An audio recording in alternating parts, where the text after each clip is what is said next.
প্রতিটি হামলায় ৯০টি missile.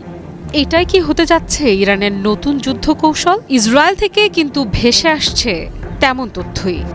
Israeli কর্মকর্তারা বলছেন ইরান বদলে ফেলেছে তাদের ক্ষেপণাস্ত্র নিক্ষেপের ধরন। কম সংখ্যক কিন্তু বড় আকারের দ্রুত গতির বিধ্বংসী মিসাইল নিয়ে তারা যুদ্ধের ময়দানে নেমেছে। আর সেই আশঙ্কাই এখন আতঙ্কে পরিণত হচ্ছে তেল আবিবে। হিব্রু ভাষার একাধিক গণমাধ্যম ইসরায়েলি সামরিক সূত্রের বরাতে জানাচ্ছে, রোববার থেকে ইরানের হামলার গতি ও প্যাটার্নে স্পষ্ট পরিবর্তন দেখা যাচ্ছে।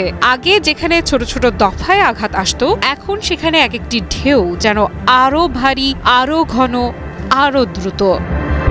ইসরায়েলি সামরিক কর্মকর্তাদের পর্যবেক্ষণ, সাম্প্রতিক দিনগুলোতে সাইরেনের সংখ্যা কম শোনা গেলেও প্রতিটি আক্রমণের মাত্রা বেড়েছে উল্লেখযোগ্যভাবে। অর্থাৎ কথা কম কিন্তু একেবারে বেশি মিসাইল আক্রমণ।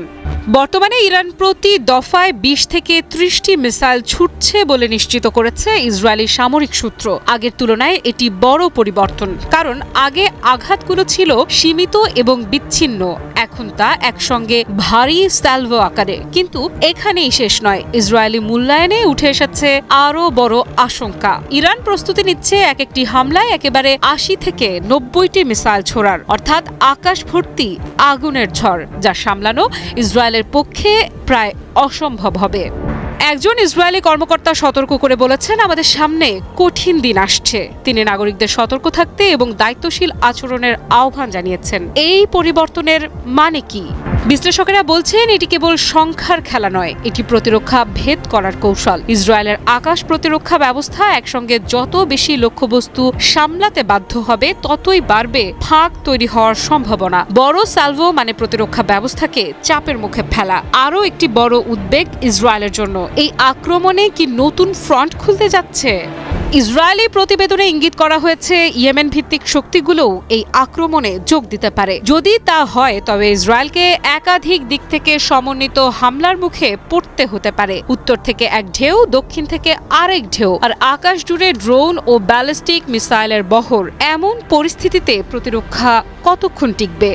ইরান এখনো আনুষ্ঠানিকভাবে ৯০টি মিসাইল প্রতি হামলায় কৌশল ঘোষণা করেনি, কিন্তু ইসরায়েলি সামরিক বিশ্লেষণে যে প্রস্তুতির কথা বলা হচ্ছে তা ইঙ্গিত দেয় তেহরান হয়তো ধীরে ধীরে বড় আকারের সালভোতে অভ্যস্ত করছে যুদ্ধক্ষেত্রকে।